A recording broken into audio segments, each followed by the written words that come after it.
We got some crazy strains. Look at this shit. Untrimmed love from Greenwood Farms. Hell yeah, man. Shit looks good. Stuff right here. I don't have no scissors, so I'm just picking and plucking away. You know what I mean? I feel it, man. I love it, dude. It's so calming, just sitting there, fucking plucking away, looking at the pretty buds.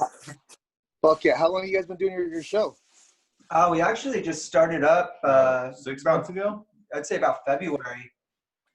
Yeah, a little bit longer than that. COVID, huh? Because of COVID? Pretty much, yeah, man. We kind of got stuck with a bunch of shit that we were planning on doing. So it was like, well, what can we do in the meantime? And I was like, well, it'd be dope if we could try to shoot something with like Cheech and Chong, because they were supposed to have a show down here in November. So we were like, whatever, we'll try to hit them up, see if we can try to set something up with the management. But then COVID shit hit, so we were like, everything got closed down, shows got pushed out and everything. But fucking psychopath. Yeah, man. But it was dope because Tommy's son actually hit us up and he was like, well, hey, how would you want to do just an interview with Tommy? And I was like, oh, fuck yeah, dude, that'd still be awesome. And he was like, okay, well, they have new Cheech and Chong's Bud Farm game coming out. We'll send you a link so you guys can play it a little bit. And then after that, just kind of, talk about it. But otherwise, talk about whatever the fuck you want. And then after that, I was like, well, fuck, dude, we pulled Tommy Chong. Let's just try to see, like, what other dope people we can reach out to that are also, like, fellow weed lovers, you know? Marijuana, baby. Fuck Tommy yeah, Chong, that was a straight legend. Hell yeah, dude. I'm still like impressed that we got that shit. I know, dude. Look back and I was like, did that really fucking happen? My friend Dangerous D used to work with him back in like 2000 or something when he had his bong thing going on. The Chong bongs. He was like the South Bay, Redondo Beach, California hookup for Chong bongs. He had every single one. He was the hookup. Shout out to Dangerous D. Hell yeah, man. That's dope. Well, what you smoking on today, man? I'm rolling up some of that Greenwood Farms. I fucking forgot what crazy ass strain it was, dog. Fuck yeah, it smells good. You're a man. I like couch weed. I'm fucking a spoiled brat, so I like Kush. I like heavy indicas. Hell yeah, man. But now this new era, you got to be open for anything. You know, I'm getting more in tune with like different flavors of. True, like the Oreos I just tried the other day. That shit was bomb. That's like a hybrid, I think. Hell yeah. All the cookie brands and all these bomb ass flavorful sativas are really good too. So you can't. It's a beautiful time to be a stoner, dude. Be able to go to the store, just be like, I want this, I want that. You don't have to wait on some dude who might show up an hour, 2 hours, or not show. Yeah. Fucking crazy, right? Where are you guys from? We're out in Arizona. Yeah, I'm based out of Arizona. Oh yeah, Tucson, Phoenix, Scottsdale. Yeah, Phoenix. The east side of it. Yeah, like Phoenix. East side. That's tight. I got a lot of friends out there. A lot of family. A lot of homies out that way for sure. Oh yeah, man. Well, fuck. Since high school and shit, dude, I've always seen people like rocking DGAF, fucking blasting your music. Damn, that looks tasty. Yeah. Hey, whoa, what was all that? Yeah. That's tight as fuck. I'm gonna spark this up with you guys right now. Oh yeah, man. So what's going? We recording or what? Yep. So we're all recording right now. Oh yeah, man. So I heard that you got a. It tastes pretty good so far. Hell yeah. So you got a new tour date coming up in Texas, right? At the Scout Bar on December 3rd? Yes. That's out there in February for the Hench Lord tour, but something happened between the promoter and the dude throwing the tour, so it got kicked off schedule and people were pissed. So when I announced I was going to be out there, they're stoked. Oh, yeah. So yeah, I'm fucking looking forward to it. Hell yeah. So you got I just played Omaha, Nebraska too at the South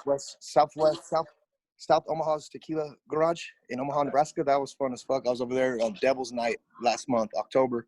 Oh yeah, that's dope. You got any other tour dates coming up past the December one, or nothing booked currently? We got some stuff in the works for next year, but right now, after I get back from that, I'm gonna focus on like finishing this record. I got an EP to do for Suburban Noise Records, and I'm doing a follow-up to the Henchlord Records. So, and just trying to squeeze it all in right now between being a dad and the clothing line and everything. It's fucking been kind of rough. It's been a crazy-ass year. So before it's over, I want to knock a lot of that shit out. So we come into 2021 prepared. Hell yeah, dude. Definitely looking forward to whatever the fuck you got know what I mean? coming, man. Any like time frame we can expect, like new music or anything like that?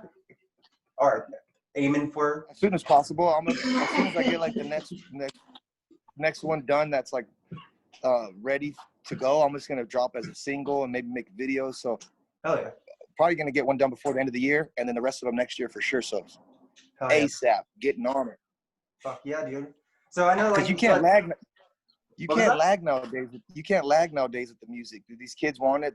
If you're not doing nothing, if you're not out in their faces, they forget about you and go on to the next guy. Right. But luckily, I've been doing this for a long time, man, and I have like some down ass loyal motherfuckers that will stay by me throughout the year. So I'm stoked for that. So I do my music for those core people, Right. So I really never switch it up. They'll get pissed. Got to stay true to the core, I say. Yeah, you have to. Otherwise, you lose the original people that started following you for that specific reason, Yep. I think I had a copy of one of your first right after I graduated high school. I had a couple of your hats, shirts, all that stuff. Freaking, I bumped that on all my rides, So freaking, when we got this interview, I mean, I still heard your stuff here and there, be on my Pandora list and all that, but I went through and just put it on, just your music. Started listening. I'm like, yeah, dude, this is Chucky Chuck that I remember from back in the day. Just sounds a little bit better, a little bit cleaner, but still, it is the same vibe, same feel. It's like nothing changed. Yeah, I try to keep it.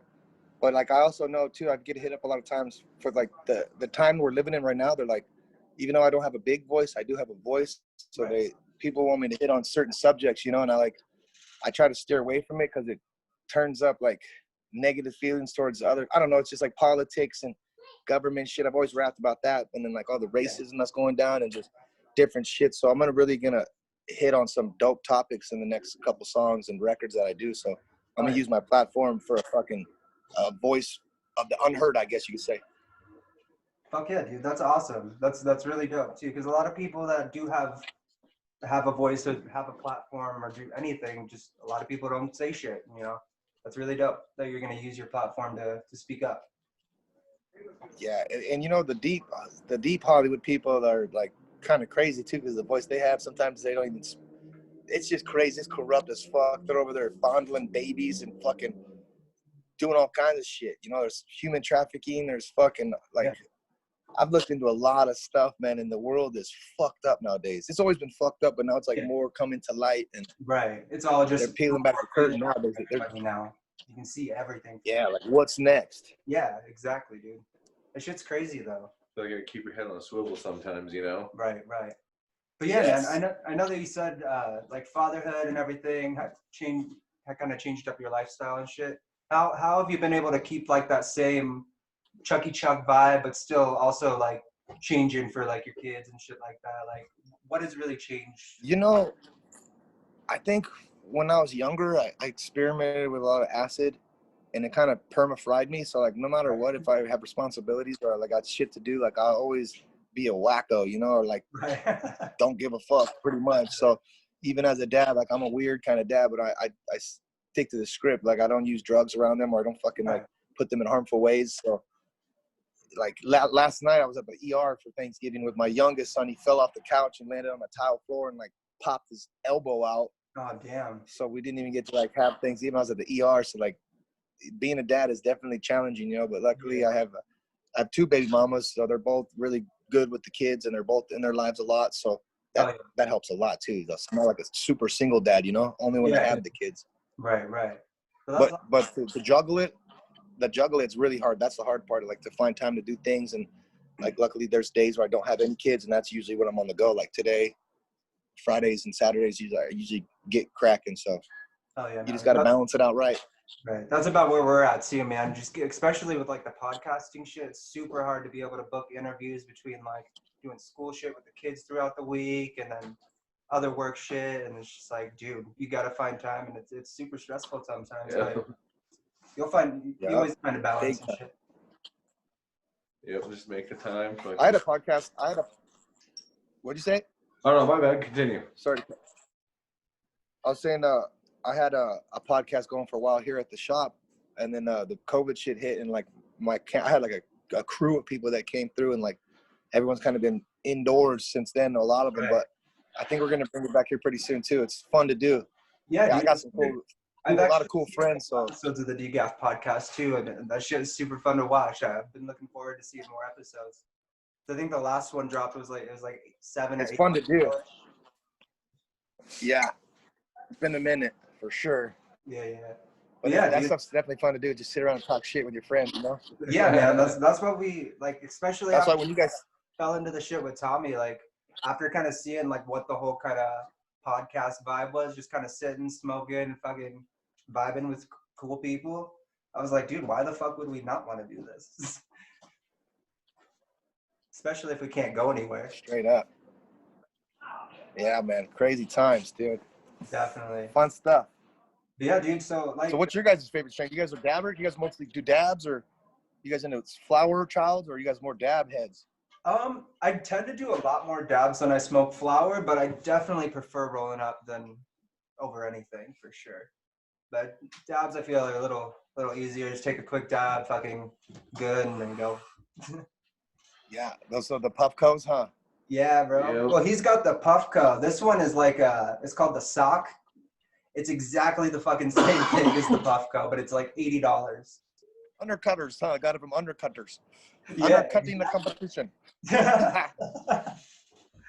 That's tight, man. You guys ever watch fucking Tom Green's old shit? Dude, Tom Green show? I loved the Tom Green show. Remember that time? Remember when he would fucking follow pizza delivery boys up to the front and like beat them to the door? He's like, "Hi, I'm Undercutters from Undercutter Pizzas. What kind of pizza did you order?" And the dude's like, "Your pizza's right here." He's like, "No, I'll give it to you for less." Dude, he was getting fights with fools. That was some. He was legendary DGAF shit. That fool don't give a fuck. Shout out to Tom Green, man. Hell yeah, dude. Tom Green's a He be smoking weed too, I bet. Oh, I bet, dude. We should try to pull him for an episode. Yeah, too. There we go. I bet you could, for sure. Maybe. Definitely. You just get a hold of the right person, you know? Yeah, exactly. But yeah, dude, again, thank you again for joining us for the show and everything today. I wanted to talk a little bit about music and stuff. So I know you said you've been working on music through quarantine and everything. So yeah, as far as that goes, you said you got the new project you're working on, new EP. Were you planning on doing like a tour or anything like that once the project drops, or kind of waiting it out for the whole COVID thing? You know what? I've always been a fly by my pants, like the seat of my pants kind of guy, and I've never really planned a tour ever.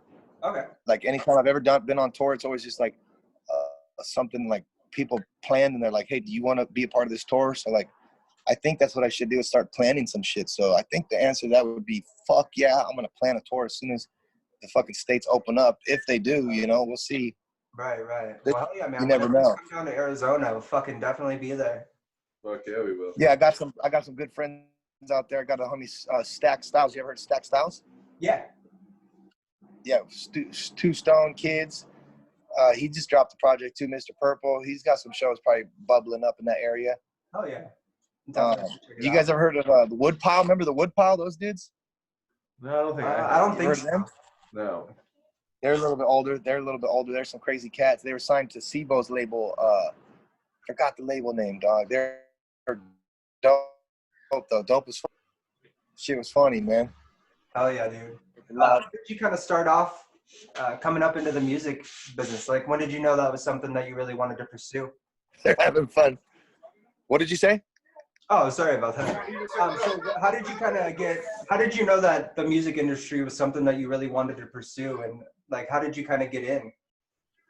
Ever since I was like a little kid, I was into like dirt bikes and supercross racers and like the spotlight with like dirt bike racing and all that shit. But at the same time, I love like music too, with Guns N' Roses, Beastie Boys, Run DMC, like live music and fucking Naughty by Nature, like old school shit. Right. And then like Dr. Dre and them came around, and I seen that was like 93. I was like 13 at the time, and that's when I like started to find the passion for like hip hop and rap. And then I got into Wu-Tang. Keith, underground, and fucking take face all kinds of shit. Pound, you know, fucking Corrupt and Daz, Right. just all kinds of crazy shit. JG, some fucking crazy ass down south shit. But like I was always into dope music, and then into extreme sports and all that shit, and they kind of intertwine with each other. Like you see videos, you hear the music. So I always wanted to do both. Really, I did that up until I was about 21. My friends started like doing backflips on them and shit like that, and I was like, "Fuck, that's pretty gnarly." Like, so if you went in the dirt bike shit, you had doing back. Even before a boy named Gillies went to high school with me, and in high school we'd always fucking battle rap each other, and like we pulled up to each other, and we had a PE class was at the beach. It was called surf class, where you'd go surf and bodyboard for your PE shit. That's where I went to school, was at the beach. So it was pretty fun, and like he paddled up, my homie Gillies paddled up to me one time, was like spitting rhymes, and like I was fucking rhyming back to him, and then one day he was like, "Come over to the pad, I got some grass. We're gonna smoke some grass and fucking listen to this band." He showed me the Cottonmouth Kings. Right. He was like, they're talking, because he already knew I listened to like ICP, and I had been bumping them and like sported their shirts and shit. And he was like, they talk about ICP on the record and South Bay, and they're like live down the street. Right. So one day I went over there and kicked it with him, dude. His dad caught us ditching school, listened to the music, and then after school, another day we like walked by the Cottonmouth Kings house, was Bobby B's pad, and they were all just sitting out there, and we're like, holy shit. And then that was around when I was a senior in high school, and then I graduated. I got into some trouble and ended up fucking having to go to like some court shit and like deal with like a marijuana ticket.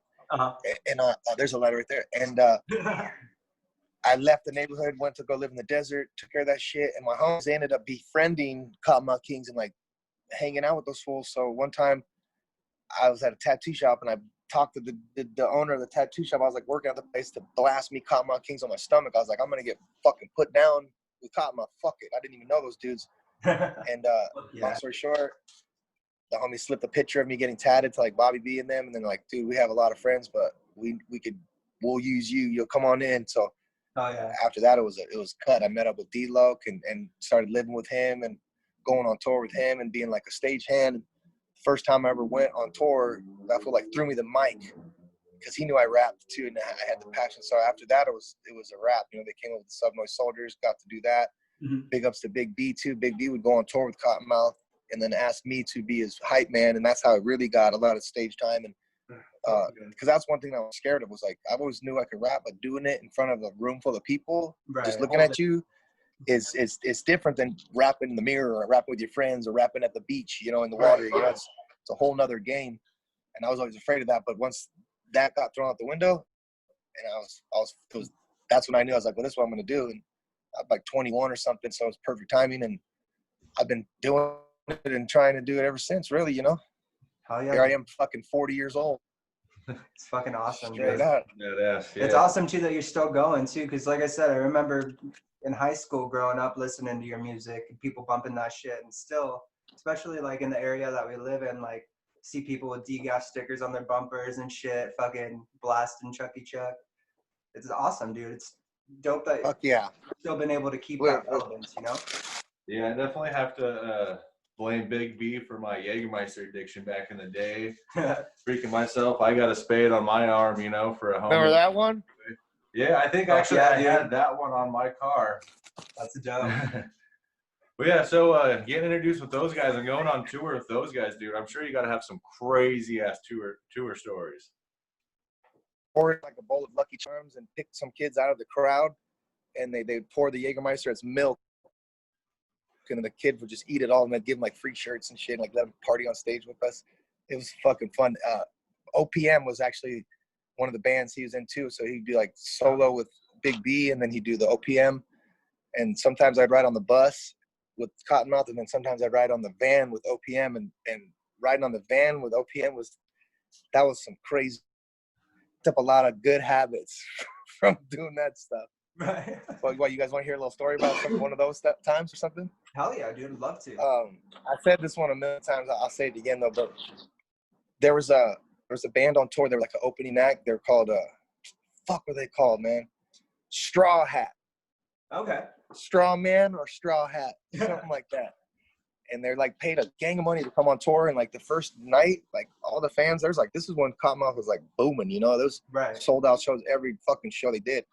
And then the crowd was already like waiting. And then the first band would come on and they'd be like, they looked at these dudes and it looked like the singer from Blind Melon and one of the dudes from fucking Milli Vanilli. Shit. And like, it was a bad look, you know, the music was kind of crappy too. So there's juggalos in the crowd and there's fucking kings and queens and all kinds of kids in the crowd. And they weren't having, they'd be booing them. And so they were already like, kind of like not doing good on tour. And people were like bullies and shit. I guess people are bullies. I don't know. But long story short, we saw those dudes in traffic one time.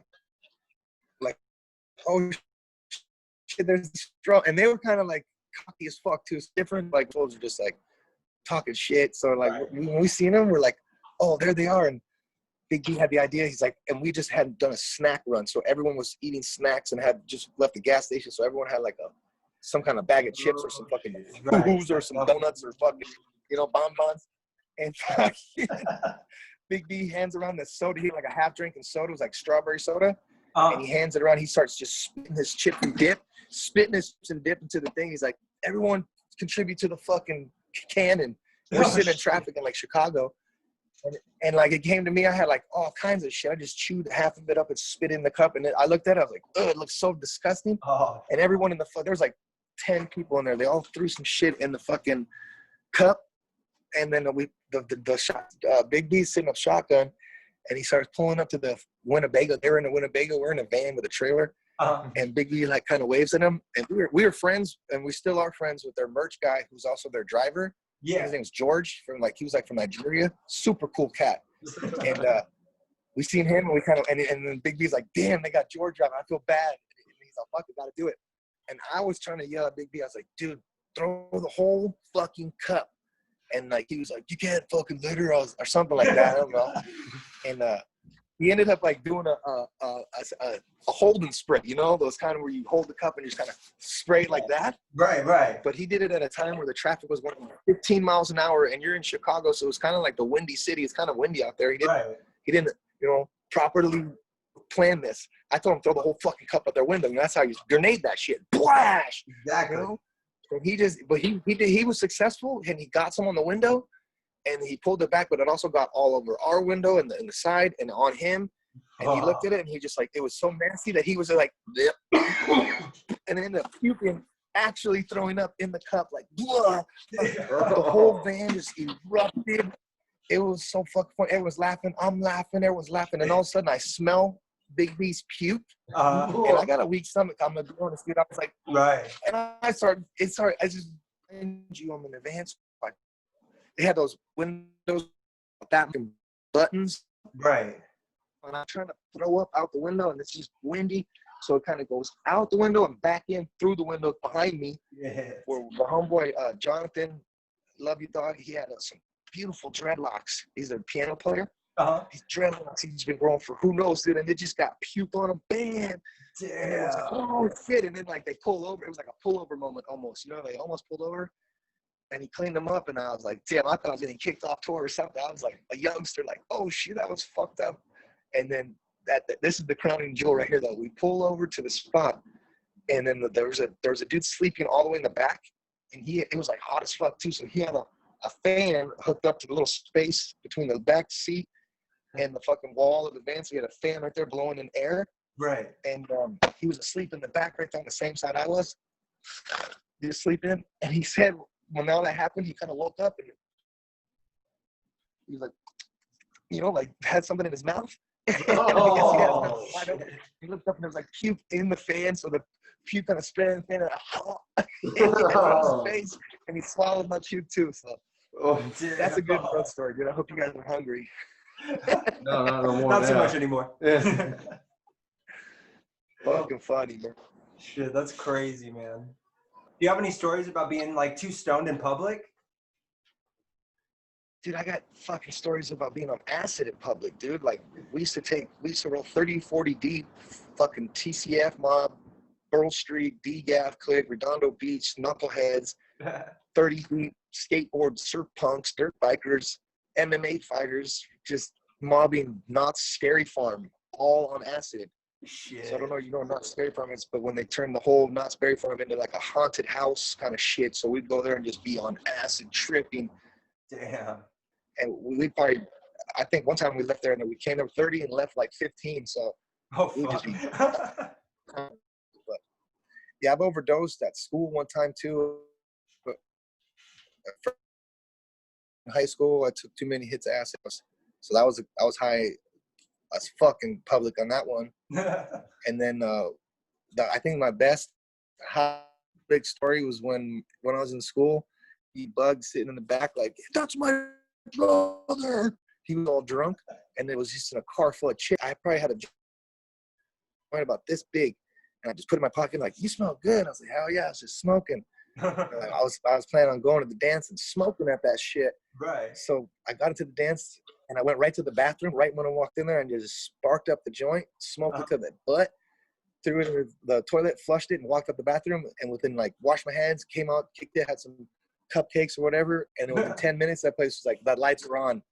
I just the smell of the shit you could smell throughout the whole shit. And I was like, fuck, yeah, I didn't do it. And I never got caught. And it was like a big scene because I was so young. They didn't think that I was the one that was doing it, but right, it was me. That fucking sock off. That's fucking dope. And they didn't expect you at all. All right, suspected it was you at all? No. And then until I fucking got busted that same year for doing the acid at school, like, because my oldest brother was football star, middle brother was all into school, never missed a day of school, straight A student. And then my freshman year, I was like coming in hot, overdosing on acid, smoking out the fucking bathroom and shit. Right. But I wouldn't change it for the world. I had some great times. It made me who I am today. Hell yeah, man. Fuck yeah. Freaking when I came down here to high school, it was crazy for me, man. I was always in trouble, accused of constantly having it on me, smoking in the parking lot at lunch break, or I was accused of a lot of things at school, and only half of them were true. That's all I got to say, all right? Yeah, I think in my high school, too, right? Like, the only time that I ever got in trouble for fucking weed, I didn't have weed on me. But the kids that did get caught smoking weed were like, "Oh, he gave it to us." And I was just like, the fuck? Principal called me in his office and shit. He was like, "We have you on camera." I was like, "Let me see that shit." In my school, it always has to do with like who your teacher is too and how cool they are, because I'd have like teachers where one time I got called up to the front of the class and I was like asked for this note thing that I forgot I had in my pocket. I was like, "Oh yeah, I got it." And it was like from my mom of why I was sick or why I missed it. Right. And I pulled the note out, but when I pulled it out my sack of weed, and it just flew right onto his desk. And he grabbed it, looked at it, and he smelled it. He's like, "Ew, this is some dirt weed. He probably got this from the Mexican in the back of the class," and like threw it back to me. And everyone was like, "What the fuck?" After that day, we knew Mr. Clark was cool as fuck. You know what I mean?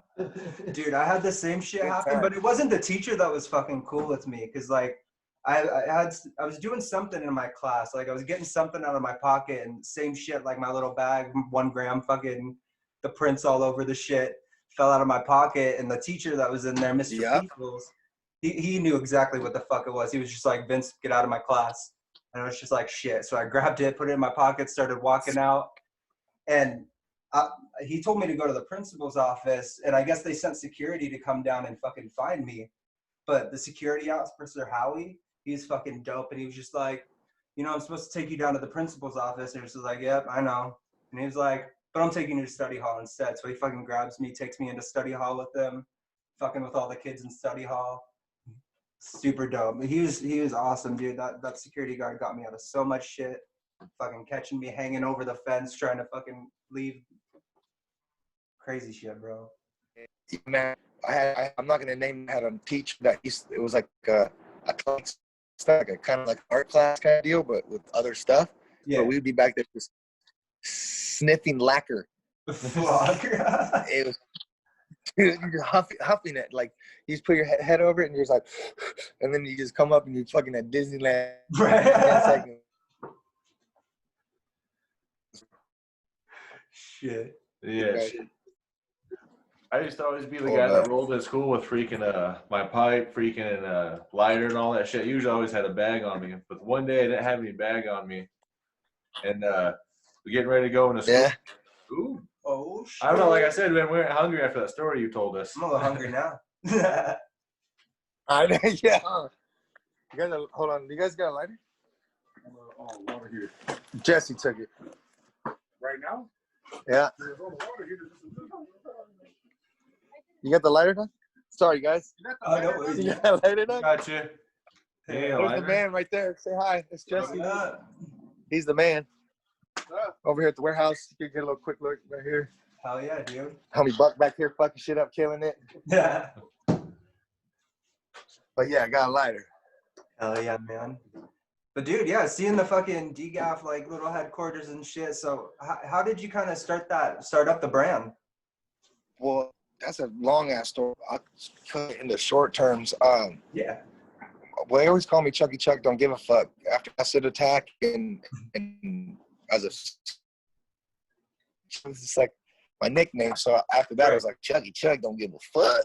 Yeah. So I was just like Chucky Chuck, don't give a fuck. Yeah. And then my brother played football for like a local college, a DGAF tattooed on his stomach. Uh-huh. And I hit him. I was like, what does it stand for? And he was like, don't worry about it.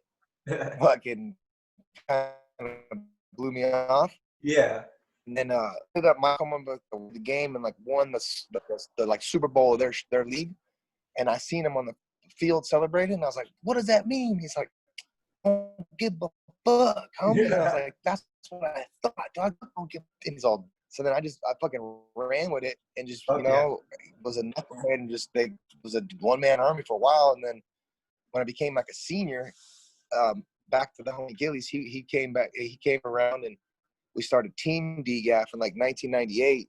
Right. And we always drew up pictures of like dirt bike gear, and we looked up to like Seth Enslow and like fucking Mike Vallely and dope ass skateboarders or surfers and fucking just extreme shit. Yeah. And we kind of plotted it out. You know, DGAF, that was our lane. Don't give a fuck. Like moto, snow, everything, like, and apply it in life. So we ran it with him for a while and got hooked up with his cousin, made it into No Fear clothing, and then we signed with Suburban Noise Records, went in partnership with them, and like they had their own stuff going on for years, so we were kind of like in the way, I think.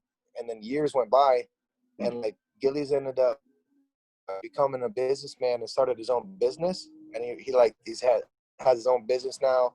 So like the DGAF shit was kind of just dead for a while, you know, super dead, and I just felt like we're not gonna let that happen ever. We're not gonna let that happen. So I got back on the groove. I ended up being in a relationship for a while where it kind of took a toll on me doing the music. So when I was out of that relationship, I went full for the music, and then with the music came merchandise and making clothes, you know. And then that's where the dude I just showed you, Jesse Hertz, that's where he comes into play. I had a friend, C Formula, who introduced me to him one time and was like, this was making shirts, he can get our shirts made. And then next you know, he was making DGAF shirts for me on tour and Chucky shirts, and I just kind of partnered up with him, and I've been with him ever since. And now he's fucking pretty much taking over a lot of shit. So he's running pretty much like Suburban Noise Records merchandise out of here too. So it's pretty dope. He's come a long way. Fuck yeah, dude. So you've been working with like pretty much the same crew since the beginning? I've worked with so many people.